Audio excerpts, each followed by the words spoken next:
Folks, a major global superpower is collapsing. After years of draconian pandemic policies and despite all the excitement around its reopening and the worry about a new China-led world order, well, as of right now, China's economy ain't doing too hot. And this is creating a massive problem. In fact, a major think tank just put out a comprehensive report showing that China's getting backed into a corner real fast and things might be about to get ugly for the rest of the world. Quote, as China's economic growth slows, President Xi is increasingly turning to nationalism to justify the Chinese Communist Party CCP's hold on power. The report warns that in face of further economic downturn, Xi may use the Taiwan issue to rally support for the CCP and his personal rule. This was reported by Swarya. So after being done with China's endless lockdowns, well, now the Chinese people are getting hit with more economic bloodshed, with more pain. And this report says that in order to distract from this issue and in order to regain support from the Chinese people, they want to go ahead and stoke some nationalism by doing what? Well, perhaps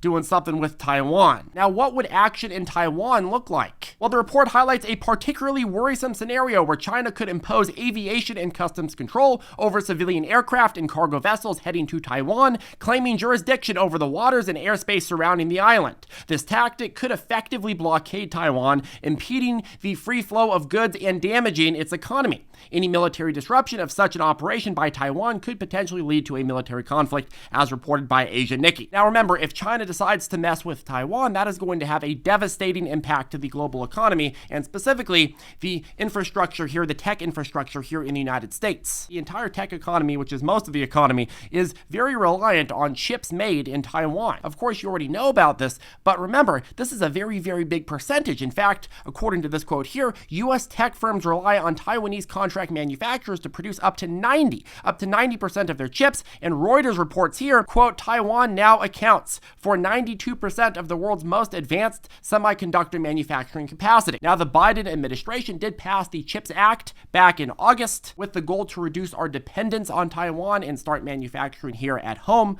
However, it's too little, too late. You look at a company like NVDA, which recently hit $1 trillion in market cap and is up something like 200% this year. Well, where do you think NVDA, where do you think NVIDIA manufactures their chips? Well, Taiwan, of course. A Taiwanese company based in Taiwan manufactures them for them. But let's go back to talking about China and what exactly is happening to their economy. Things are getting so bad right now that the CCP is already trying to crank down on any conversation about the recession, about economic bloodshed, about struggling in the economy. Anything that makes China's economy look bad, well, China's making sure to crack down on it as fast as possible. I know. Chinese censorship, who would have thunk? But listen to this. The Financial Times reports, quote, China censors financial blogger as economic recovery falters. Beijing worries negative sentiment could undermine efforts to spur growth. But this is not just one financial blogger, this is a broad trend. China is ramping up a crackdown on financial sector commentators, a move that erodes the space for independent analysis and data and challenges Beijing's official narrative of the health of the world's second biggest economy. Now, China already, in the view of many experts and analysts, already lies about the data that they have from the economy. Now, not only are they giving false data, but the people that are commentating on that data, they're making sure to crack down much more than they've already done by default. Because if you're talking about economic data in China, you already know, hey, if I say something too bad, they're going to be very, very upset. Now, if you say anything really that's noticing trends that are anything that's slightly negative, now you're going ahead and they're saying no more. You're being censored. They're cracking down at a pace that makes the big tech crackdowns here in the United States on free speech look like child's play.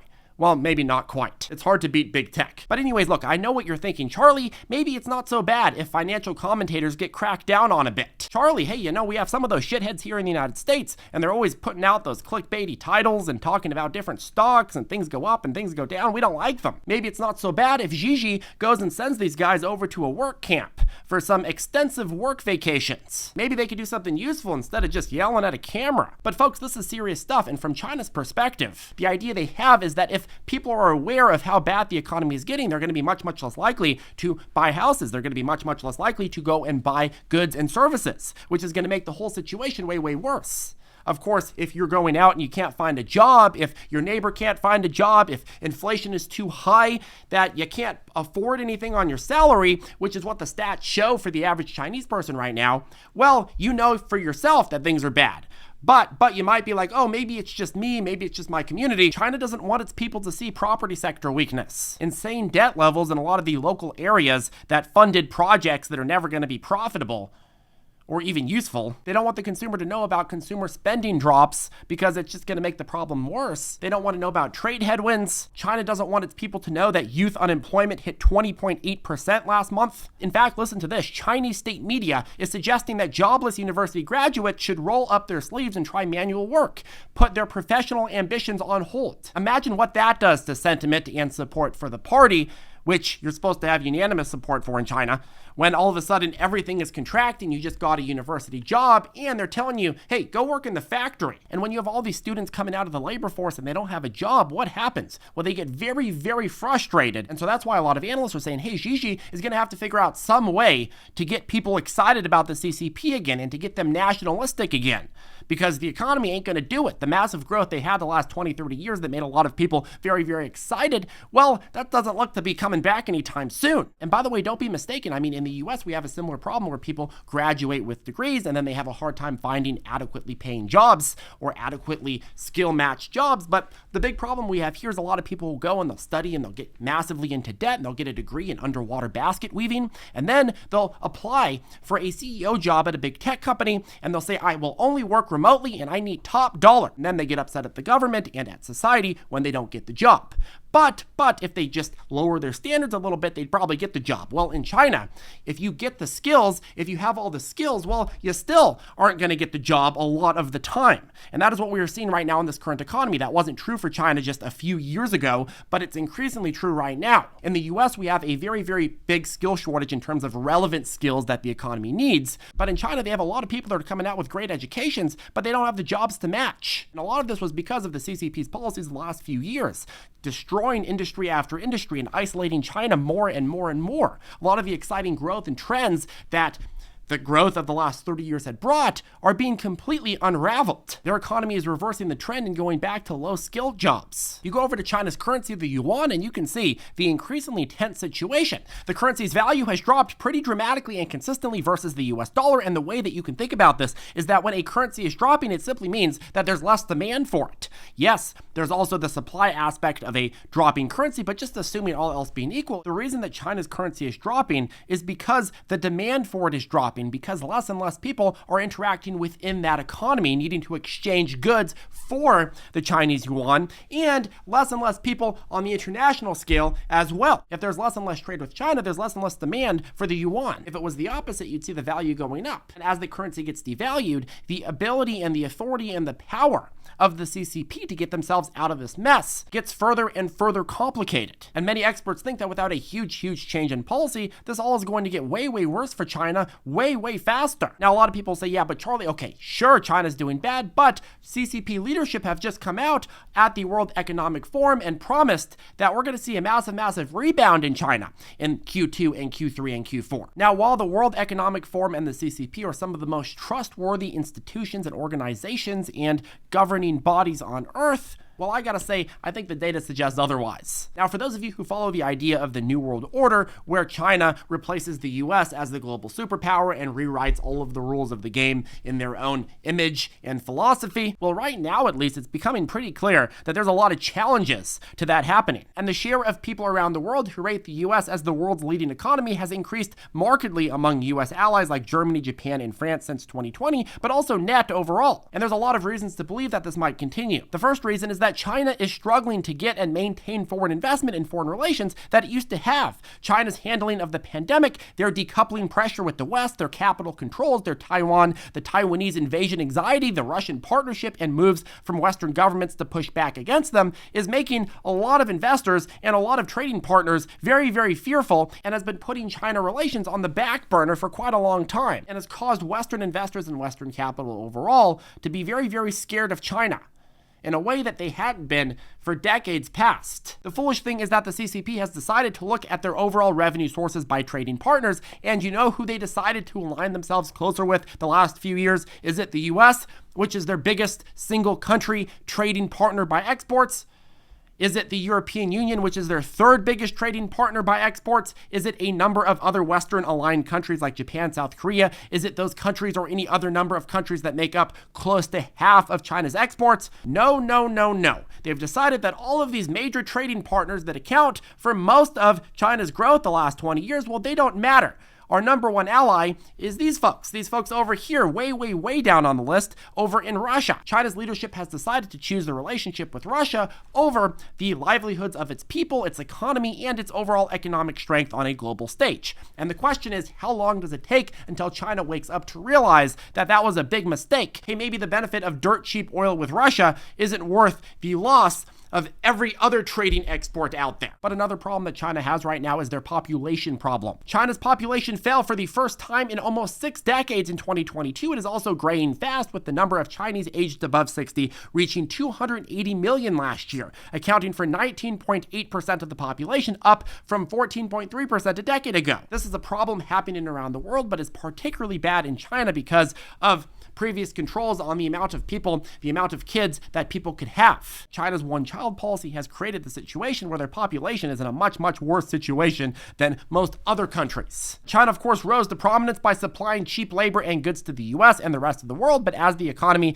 over there has gotten older, there's this new problem where more and more of the population is getting too old and will be dependent on the state. And if you don't have a lot of youngins to pay for the oldins and take care of the oldins, then all of a sudden what happens? Well, the society starts collapsing. And again, this is a problem that we have here in the United States, but it's particularly bad in China because of the way that their economy is centered and because of that one-child policy, which is why many of the enforcers of that one-child policy are now pushing people to have 3. And even today, they are already seeing protests by pensioners against lower medical subsidies in Wuhan, Dalian, and other cities. And you'd think Wuhan would be fine after all that exporting success they had a couple years ago.